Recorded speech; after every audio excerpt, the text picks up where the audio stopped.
gentlemen, please welcome to the stage Galen Druke, Claire Malone, and Nate Silver.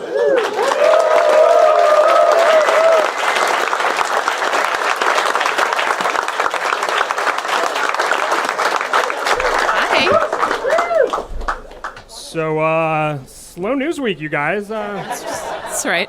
What do you think we should start with? Like, war in Iran, results in Texas, the AI apocalypse. What are we doing here? What's the audience want? Yeah, right. Can we get okay, so, are we getting... Talarico! Did I hear any cheers for war in Iran? Was it, all right, folks, let's do this. Hello and welcome to this sold-out live show at the Comedy Cellar in New York City. Give yourselves a round of applause.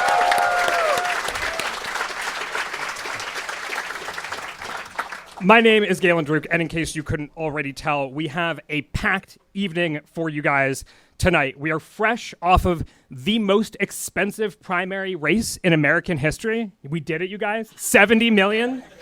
And there's still going to be a runoff, so congratulations, everyone. We are at war with Iran.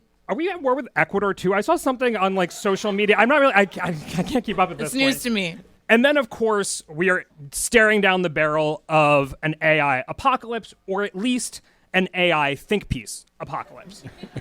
And we're going to cover all of that. And on top of that, we have promised you guys to do a Republican 2028 primary draft this evening. And so amidst the civil war in the Republican Party that's breaking out over the war in Iran, we are going to try to discern where the party moves next. And here with me to do all of that is writer at The New Yorker, Claire Malone. Give Claire a round of applause. Good to be here. Founder of Silver Bulletin, Nate Silver. Yeah. Thank you, Galen. And of course, the most important ingredient of the evening, all of you. Give yourselves one more round of applause. Yeah. Okay, so before we go any further, I want to make my usual stipulation that what you are about to see is the live taping of a political podcast. If you came here expecting stand-up, you are absolutely welcome to stay, but any jokes that you see performed on this stage are purely unintentional. Are purely incidental. It's happened before, people, we're in New York City, we're in the West Village, some people come off the streets expecting to see, We're sorry if that's true for you. Again, you're welcome to stay, but I'm sure you can also get a refund. Anyway, we're going to get to our draft later. And like I said, it's an interesting time because there's a civil war within the Republican Party over the war in Iran. We're also coming off of a Texas primary in which basically the blockbuster race, the Senate primary between John Cornyn and Ken Paxton, was fought to a draw. I mean, an even split in arguably the most important Republican state in the country. Dan Crenshaw, a rising star just 7 years ago, incumbent, lost his seat. And so it's an interesting time to talk about the future of the Republican Party. And we will get to that. But we are going to begin with the news of the day. Where did we settle after that impromptu poll? Was it Texas? I think Texas close. is on brand for us, too. You got to start with all right. local Okay, news. we're going to start with Texas. So Talarico won. I should caveat this by saying not all of the ballots have been counted yet, but we're pretty close. And it's fair to say that Talarico won by about 6 points over Jasmine Crockett in the Democratic Senate primary. And as I mentioned, Cornyn Paxton fought to a draw at around 40% Paxton to 41% Cornyn. And it's going to a runoff in which Trump says he will endorse, trying to shut the whole runoff process down. Now, I want to just ask generally, what are your main takeaways from the results in Texas? And it looks like you're ready to dive in, Nate. I mean, it's like you could argue that both parties were surprisingly rational, given how irrational politics are these days. I mean, I don't know. The whole kind of question about Talarico versus Crockett electability-wise is a complicated one. I mean, he has said a lot of things that are pretty progressive coded and kind of uses the Presbyterian thing as a little bit of a shield, but like he is trying to reach across the aisle in a state that has not elected a Democrat to the U.S. Senate since Lloyd Benson in 1988. Mm-hmm. He runs with kind of cool, righteous indignation. She is a little bit more partisan. But I think, if you look at how Republicans behave, they would think he is more, quote unquote, electable. It's a complicated equation. Like, I do think in some ways, though, the GOP side is more of a high impact thing, right? Like, if you go to the prediction markets 24 hours ago at this time, Cornyn had like a 15% chance of being the nominee eventually. And now it's 85%. People are assuming Trump's ambiguous statement about endorsement was pro-Cornyn. I guess if you're Paxton and you are claiming to be like Trump's best bud, and he says, no, sorry, bro, I'm endorsing the other guy, it's like not a foregone conclusion, but that's a pretty hard position to be in. And it's a big difference, right? Do you think whether or not Cornyn or Paxton comes out of this primary process with the nomination makes a big difference in terms of who wins in November? Yeah, I do. I mean, look, Tallarico needs a lot of things to break right to win the runoff or win the general election.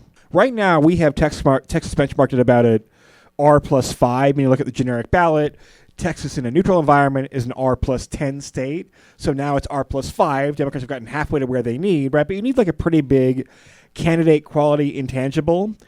And you get that in two ways, by Tallarico being a really good candidate, which you can debate, or by the GOP having a really bad candidate like Paxton. I mean, Cornyn might be boring, right? He's not like my cup of sweet tea. But there's also... But he's been a totally solid electoral performances in the past. I mean, to synergize our top two topics, Texas and Iran, I mean... Oil? Is that the common denominator? Oil is the common denominator. But couldn't you also see... I mean, one thing I was thinking about, because like Obama has spoken glowingly of Tallarico, and we've been talking about the electability of like young white men for like since the 2018 midterms, right? Like that is sort of the code for who's electable on the Democratic side, and it often comes down to like a nice young man in khakis. But it's true. But you could see like my sort of wild card scenario for the Cornyn-Tallarico matchup is Iran, right? Because like Obama or candidates with no record can say like, I'm anti-war, and if John Cornyn is forced into supporting Trump's war, then you could theoretically see a lot of MAGA voters, in the kind of Marjorie Taylor Greene, Thomas Massey vein of things, sort of saying like, well, you, Cornyn, and casting a protest vote? Or, I mean, I don't know. Like, I don't know how realistic that scenario is. You could have things spiraling out of control, right? Yeah. You have like, I don't know what to call them, like Republican influencers. Like, I don't follow this shit as much as other people, but you have like Nick Fuentes being like, don't vote Republican at all, right? And like, yeah, you could see the bottom dropping out quite a bit, and Tallarico is a normal enough candidate where like, if the bottom totally drops out, then yeah, he has a shot against Cornyn, but like Paxton would have been almost a toss up. Yeah. I think against Cornyn has a puncher's chance. Yeah. He's like kind of Beto but short, I guess. Short Beto. Well, I think, and a lot of people draw that comparison, I think the difference is that Tallarico is inarguably progressive, right? Like he doesn't even sort of feign a cross pressure to the right with things like, I support the Second Amendment, or I'm more conservative than you might think on one of these issues. What's his phrase? It's like not about left and right, it's about top and bottom. What's that phrase, Galen? Wait, excuse me? Is that really what he said? No, that's his phrase. It's about top and bottom, not left and right. I think he's a different audience. I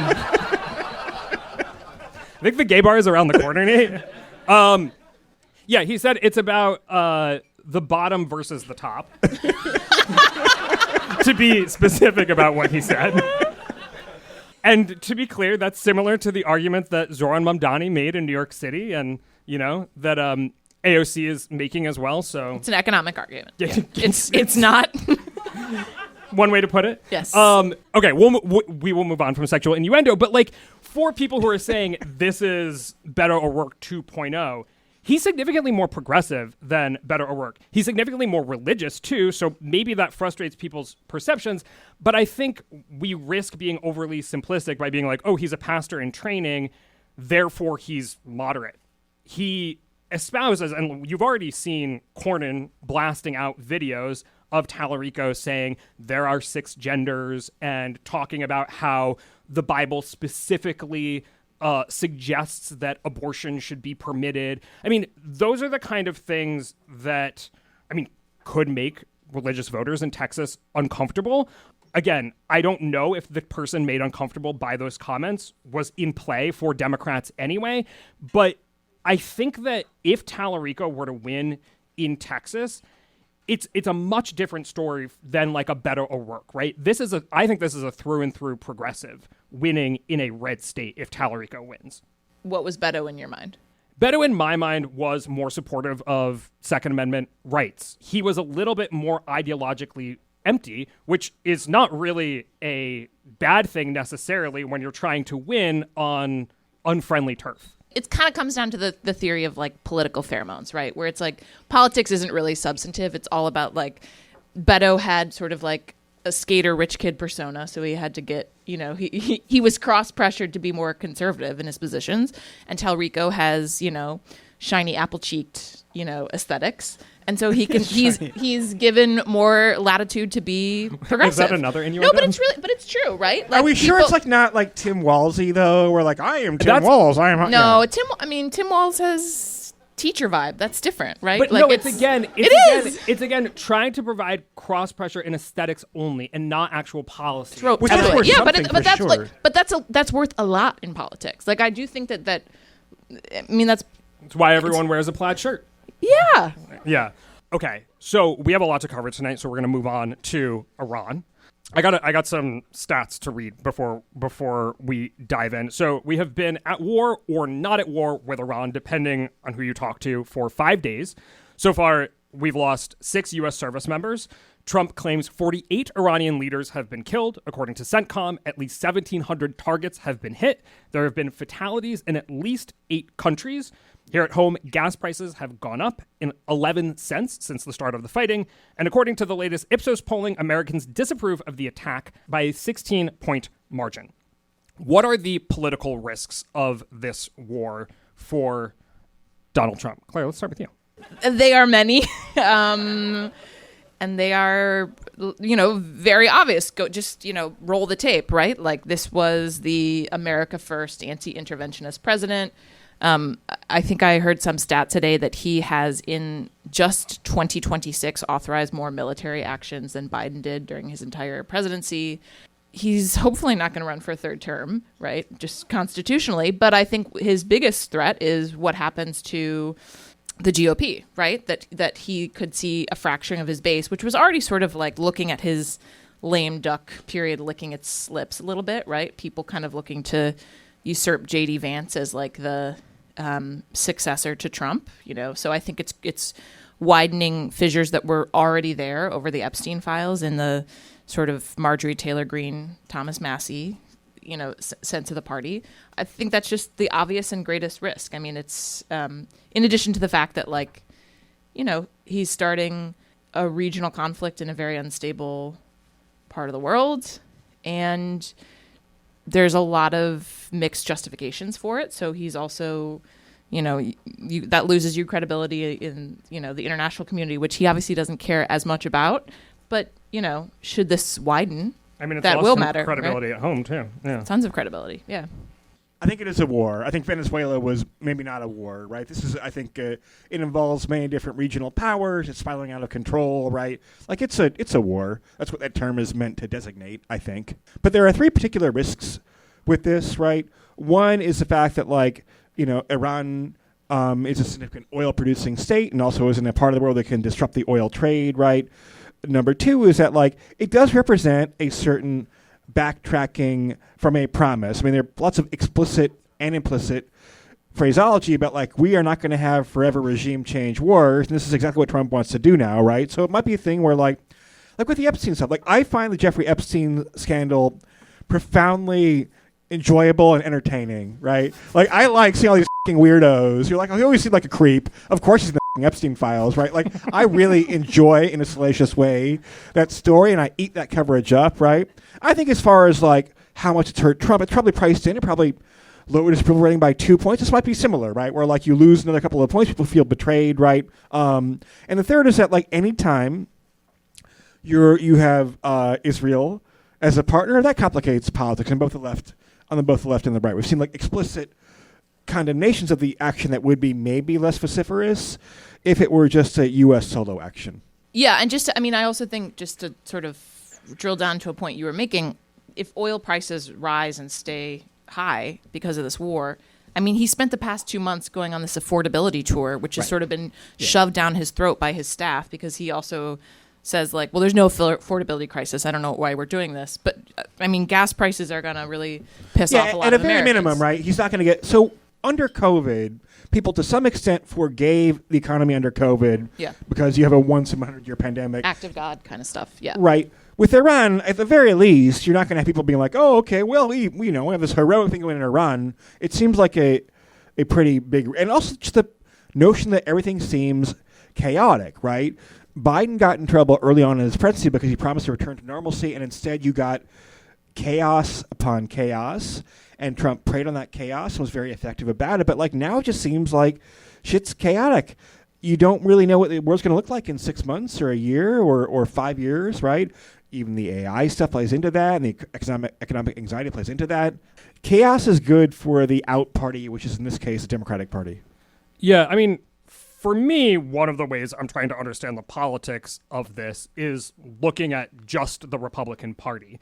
And so I went to the most listened to podcast on the right. That's Megyn Kelly's podcast, the day that the war, sort of the Monday after the war broke out. And I listened to her podcast. She starts with a monologue in which she absolutely berates Trump for going to war with Iran. And then her first guest is Marjorie Taylor Greene, who takes sort of Megyn Kelly's monologue and dials it up to a 12, right? This is the most listened to podcast on the right, and they were absolutely trashing the president and his decisions.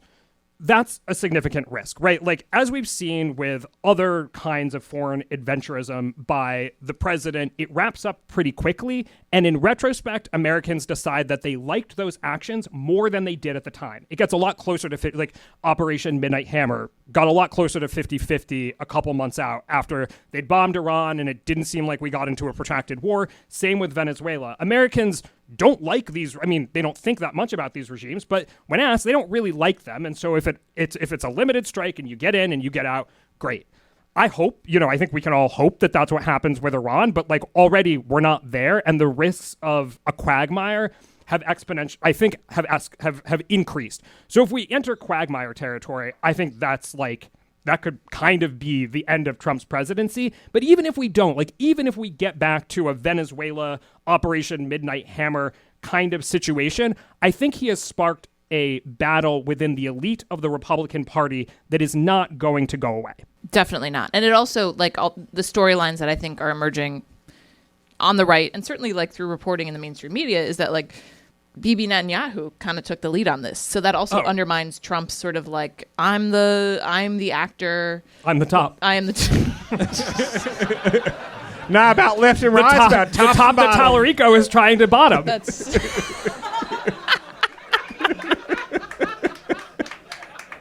Oh, we got an applause. Are there gays in the audience tonight?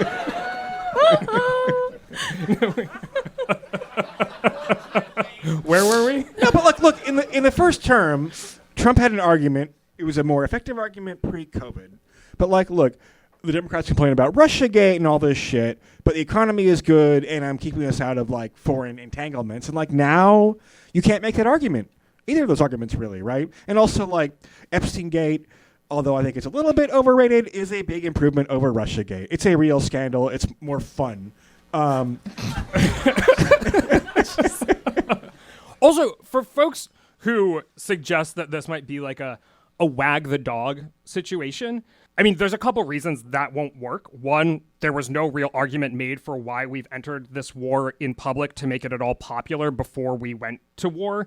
Two, Americans are mostly focused on affordability and other issues. So even if it goes quote unquote well, I don't think that Trump will get a ton of credit. It will be a net neutral. And we already haven't seen a rally around the flag effect. So for people who think he's trying to change the subject in a midterm year, I don't think that's what's going on. And even if it is, it ain't going to work. It also we sometimes forget that Trump is just so weird. And so when he is in a war, I kind of think he doesn't know how to act. So when he was saying, no, I mean, I'm serious about this.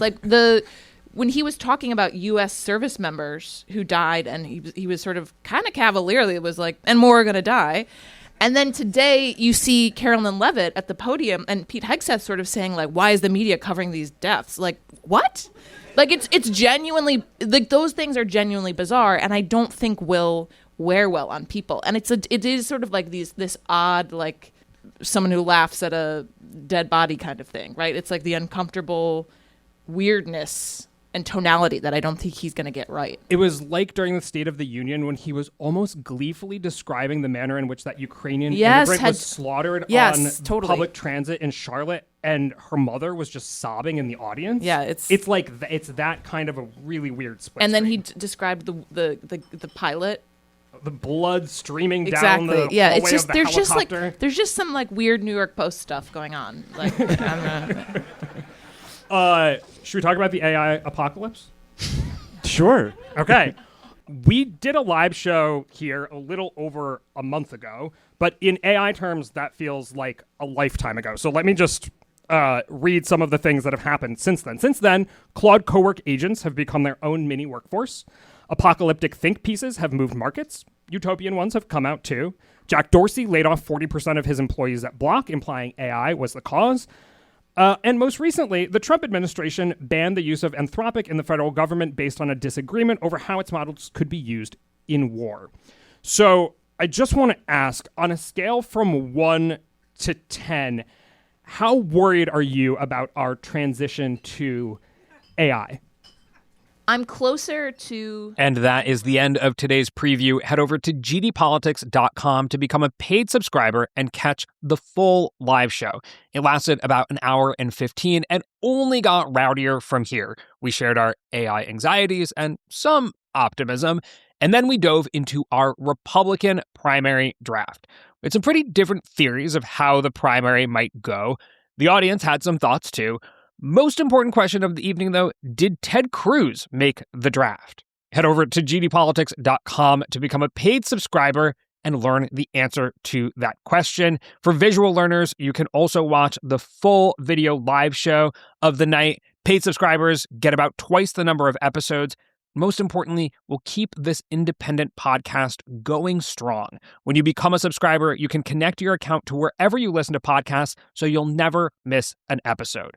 Go to gdpolitics.com to catch the full live show and plenty more throughout this big 2026 midterm year and beyond. Again, that's gdpolitics.com. See you there.